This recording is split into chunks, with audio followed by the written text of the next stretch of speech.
Friends, मैं सब doctor Salman Naseer. आज हम बात करेंगे क्लोपिटैब टैबलेट के बारे में। लेकिन याद रहे दोस्तों, ये वीडियो सिर्फ इंफॉर्मेशन के लिए बना रहे हैं। आप अपने मन मर्जी से इस मेडिसिन को बिल्कुल ना लें, अदरवाइज आपको नुकसान हो सकता है।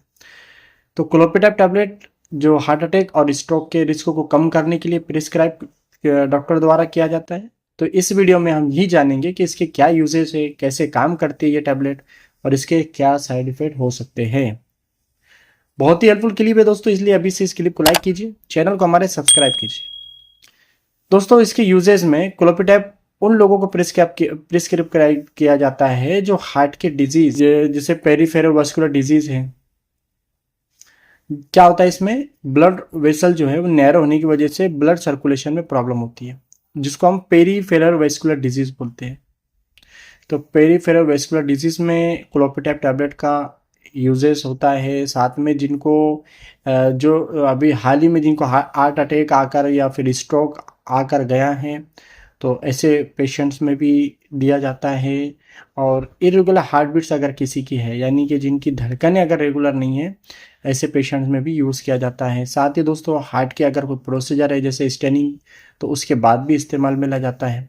ये मेडिसिन दोस्तों हार्ट रिलेटेड चेस्ट पेन यानी अनस्टेबल एंजाइना और हार्ट अटैक के इलाज में भी दूसरी दवाइयों के साथ दी जाती है, यानी कि कॉम्बिनेशन मेडिसिन भी मानी जाती है, यानी कि दूसरी दवाइयों के साथ भी इसका इस्तेमाल होता है। तो दोस्तों, अब मैं आपको बताऊंगा कि इसको कैसे लिया जाता है। वैसे तो आपको डॉक्टर की सलाह से ही लेना है, लेकिन एक तरीका इसका बता रहा हूँ। क्लोपिटैब टैबलेट को आप खाने के साथ या बिना खाने के ले सकते हैं। इसे रोज एक ही टाइम पर लेना जरूरी है। अगर आप ठीक महसूस करते तब भी इसे लेना बंद ना करें।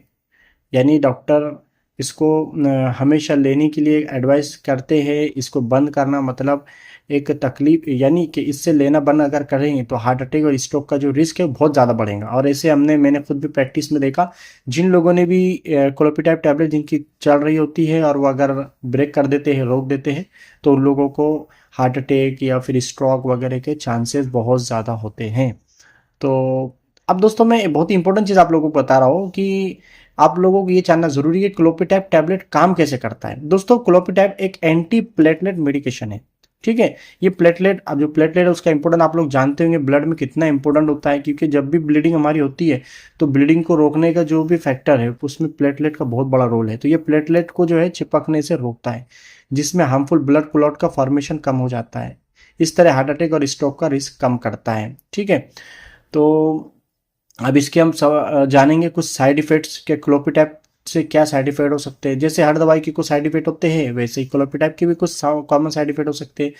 जैसे सबसे कॉमन इसका जो साइड इफेक्ट है दोस्तों, ब्लीडिंग है। जैसे ब्रूजिंग है, नोज ब्लीडिंग है, पेशाब या स्टूल्स में जो है ब्लड आना है, या ज़्यादा हेवी पीरियड्स अगर फीमेल में हो सकता है। साथ ही इसकी वजह से एब्डोमिनल पेन यानी पेट में दर्द, डायरिया यानी कि दस्त लगना, हेमाटोमा यानी स्किन के नीचे जो है खून जमा हो जाना, और साथ ही डिस्पेप्सिया यानी पेट में जलन, इंडाइजेशन, इस ब्लीडिंग के एपिसोड आसान होती है और खुद ठीक हो जाती है। तो लेकिन अगर ब्लीडिंग ज़्यादा हो तो तुरंत डॉक्टर से कंसल्ट करना चाहिए। दोस्तों, कुछ लोगों के लिए दवाई सही नहीं होती। अगर आपको स्टमक अल्सर है, ब्रेन में ब्लीडिंग हो रही है, या आपके ब्लड क्लॉटिंग से सही नहीं होता है, तो आपको ये दवाई नहीं लेना चाहिए।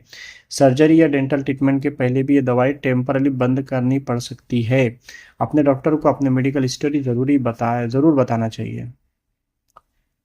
तो दोस्तों, आपको हार्ट अटैक और स्ट्रोक से बचने में मदद करेगा। इस दवा को रेगुलर लेना ज़रूरी है, इसलिए इसके और साथ ही हेल्दी लाइफस्टाइल मेंटेन करें, जैसे हेल्दी डाइट और एक्टिव रहना, ताकि दवाई का पूरा फ़ायदा हो। अगर आपको ये वीडियो इन्फॉर्मेटिव लगी हो तो लाइक करें, और ऐसे ही हेल्थ रिलेटेड वीडियोज़ के लिए चैनल को सब्सक्राइब करना ना भूलें। Thank you very much.